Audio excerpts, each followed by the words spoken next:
Hi everyone, my name is Lincoln. Today I'm going to talk about how birds fly.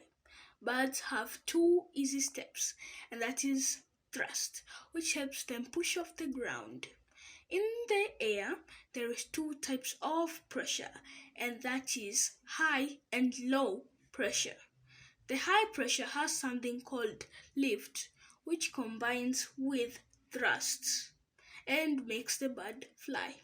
Birds have large lungs that helps them breathe efficiently.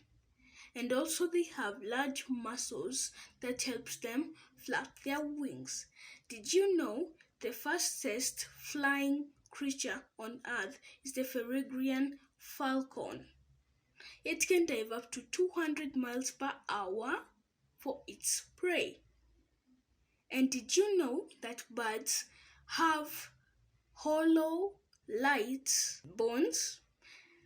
That's why gravity does not pull them down when they go up.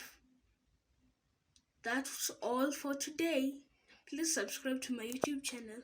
Bye.